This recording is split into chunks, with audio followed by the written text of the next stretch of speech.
दोस्तों आज की वीडियो में हम जो एनालिसिस करने वाले हैं वो करने वाले हैं टाटा के एक प्रोडक्ट का जिसका नाम है टाटा स्टील।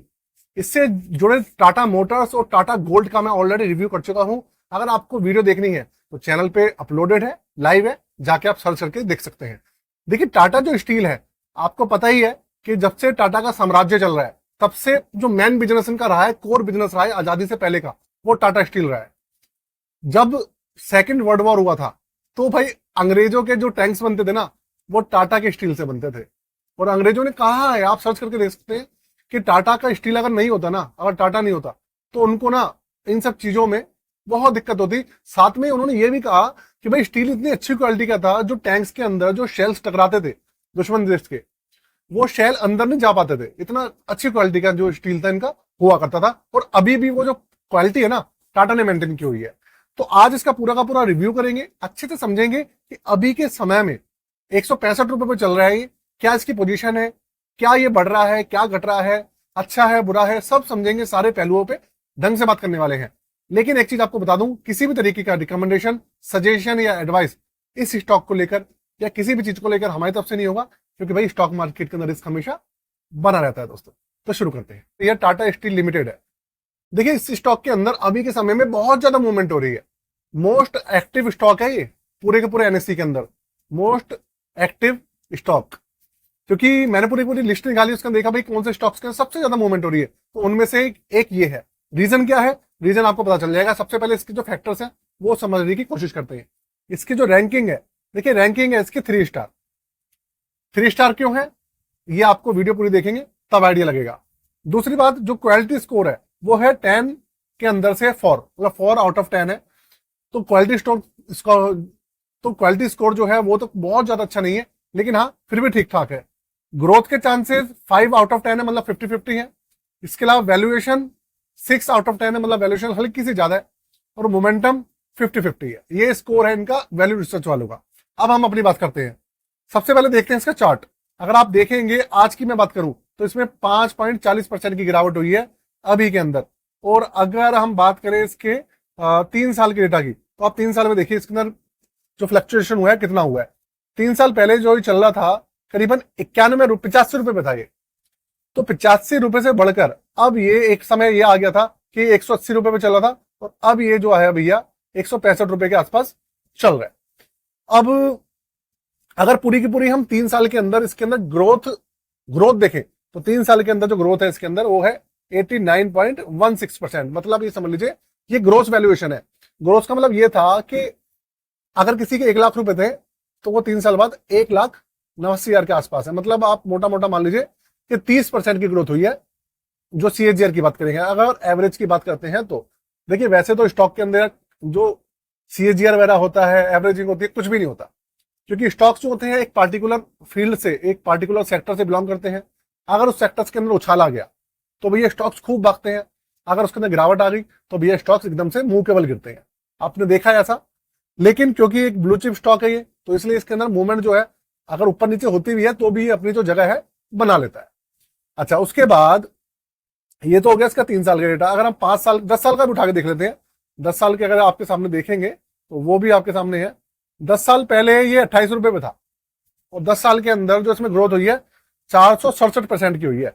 मतलब मोटा मोटी मान लीजिए आप 500% ये ग्रोथ आ गई है इसके अंदर 10 साल के अंदर। अब आगे चलते हैं। आगे भैया पूरा का पूरा इनका डेटा देखते हैं, समझते हैं। और जो इनका 52 वीक का, मतलब 1 साल का जो लोएस्ट प्राइस था वो रहा है इसका 122 रुपए। देखा जाए तो प्राइस जो है काफी ज्यादा चढ़ गया है। अच्छा, मार्केट कैप की बात करेंगे। सबसे पहली बात देखते हैं इसका टर्नओवर कितना है। इस कंपनी का जो टर्नओवर है 2,18,000 करोड़ के आसपास है। मार्केट कैप भी इसकी 2,05,000 करोड़ के आसपास है, ये आपके सामने है। नेट प्रॉफिट है 3,174 करोड़ रुपए। और इसका जो ROE है वो है 3.5%। ये है भाई। पीबी रेशियो जो है वो आप देखिए 2.3 है, और पीई रेशियो है 60, और इंडस्ट्री का पीई रेशियो है 30.61। पहले पीई रेशियो का मतलब समझ लीजिए। पीई रेशियो का मतलब ये होता है कि भाई इससे ना किसी भी स्टॉक की जो वैल्यूएशन है वो निकाली जाती है। अभी इसी इंडस्ट्री के जो दूसरे स्टॉक्स हैं उनके हिसाब से जो इंडस्ट्री का जो पीई रेशियो चल रहा है वो चल रहा है 30.61, और इसका है 60। इसका मतलब ये इसका जो पीई रेशियो है ऑलमोस्ट दुगना चल रहा है, ऑलमोस्ट दुगना, मतलब थोड़ा सा अभी हायर वैल्यू पे है, अभी ये रीजनेबल प्राइस पे नहीं है, इसका मतलब ये है। आगे चलते हैं, थोड़ा सा इसकी दूसरी चीजें देख लेते हैं।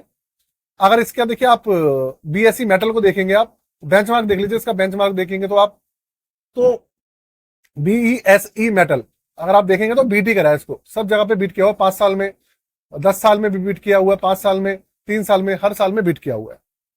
अच्छा, आगे फाइनेंशियल देखने की कोशिश करते हैं भैया, फाइनेंशियल देखते हैं कि फाइनेंशियल्स कैसे हैं इसके, क्योंकि फाइनेंशियल्स देखेंगे तो उससे आइडिया लगता है पूरा का पूरा स्टॉक का कि उसके अंदर दम कितना है, कितने उसके अंदर जान है। तो सबसे पहले आप देखिए ऑपरेटिंग रेवेन्यू, उसका मतलब टर्नओवर देख लीजिए, ऑपरेटिंग रेवेन्यू का मतलब ये हो गया। टर्नओवर मैंने आपको बताया था 2,18,000 करोड़ के आसपास का है इसका, और अगर आप देखेंगे तो टर्नओवर इसका लगातार देखिए ग्रोथ ही कर रहा है, देखिए मोटा माटी हर साल ग्रोथ कर रहा है। 2020 में 1,48,000 था और अब बढ़ के 2,18,000 हो गया, बढ़ रहा है लगातार। उसके अलावा इनका जो खर्चा है वो भी भैया बढ़ ही रहा है। और इसके अलावा अगर हम देखें प्रॉफिट बिफोर टैक्स, मतलब इनकम टैक्स देने से पहले जो इनका प्रॉफिट है वो देखिए, पहले माइनस में था 2020 में, क्योंकि भैया कोरोना चल रहा था, तो माइनस में तो आई गई। उसके बाद 13,000 करोड़ के आसपास था, उसके बाद हुआ 50,000 करोड़, फिर 18,000 करोड़, फिर पिछले साल मतलब 2024 में माइनस में रहा, ठीक है। और उसके बाद इस साल 8,412 करोड़ का अच्छा खासा प्रॉफिट इन्होंने दोबारा से अचीव किया है।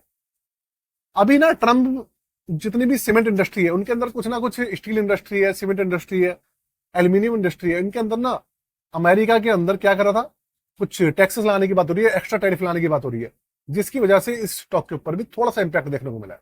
लेकिन अब वो चीजें अभी क्लियर नहीं हुई है, देखते हैं आने वाले समय में क्या होता है। इसके अलावा अगर हम देखेंगे इसका टोटल डेप्ट, तो टोटल अगर डेप्ट देखेंगे आप तो इसके अंदर है भैया 88,963 करोड़। देखिए जो इसका टोटल डेप्थ है तो भैया वो तो अच्छा खासा है। और इसके अलावा अगर आप समझेंगे भैया टोटल डेप्थ हमारा होता क्या है, इसका मतलब ये है ऐसा पैसा जो कि आने के चांसेस कम है, मतलब ऐसा पैसा, मान लीजिए किसी क्लाइंट से इन्होंने काम किया था किसी क्लाइंट का, और वहां से जो पैसा था वो रिकवर नहीं हुआ, इनको पेमेंट ही नहीं आई, तो 2-3 साल तक, 4 साल तक कंपनी क्या करती है, अपने पास अपनी बैलेंस शीट में रखती है, अपने करंट असेट्स के अंदर और डेटर्स के अंदर दिखाती है। उसके बाद जब उनको लगता है कि भैया पैसा जो है ये नहीं है, मर गया है, नहीं आ सकता है, तो उसे बैड डेट के अंदर या टोटल डेट के अंदर ट्रांसफर कर देते हैं। ये कहानी होती है, तो वो भी अच्छा खासा है इनका। इसके अलावा अगर करंट असेट्स देखेंगे तो इनकी करंट असेट्स है 68,391 करोड़, और इनकी जो करंट लाइबिलिटीज है वो है 86,093 करोड़। तो देखिए ये थोड़ा सा यहाँ पे फाइनेंशियल्स के अंदर थोड़ी सी प्रॉब्लम चल रही है, लेकिन एक्चुअल में ना यार टाटा स्टील इतनी बड़ी कंपनी है कि हल्की फुल्की ऊपर नीचे होती है ना तो कुछ फर्क इनको पड़ने वाला नहीं है, क्योंकि इनका जो साम्राज्य है ना बहुत ही बड़ा है, बहुत ही बड़ा है। और इनके जो स्कोर्स है ना, अगर आप देखेंगे, मैं आपको स्कोर्स के बारे में बता देता हूँ, जो क्वालिटी स्कोर्स है ना वो इसीलिए ही इसका फॉर हो रहा है। रीजन यही है कि एक तो टोटल डेब्ट है वो काफी बढ़ रहा है, दूसरा जो इनकी करंट असेट्स हैं वो थोड़ी डाउन चल रही है, करंट लायबिलिटीज ज्यादा है। आप पूछेंगे भैया करंट लायबिलिटीज क्या है, करंट लायबिलिटीज का मतलब ये है ऐसी देनदारी जो कि आपको 12 महीने के अंदर देनी है, वो सारी हमारी करंट लायबिलिटीज के अंदर आती है। ये हो गया ग्रोथ के स्कोर, तो 50-50 है भाई।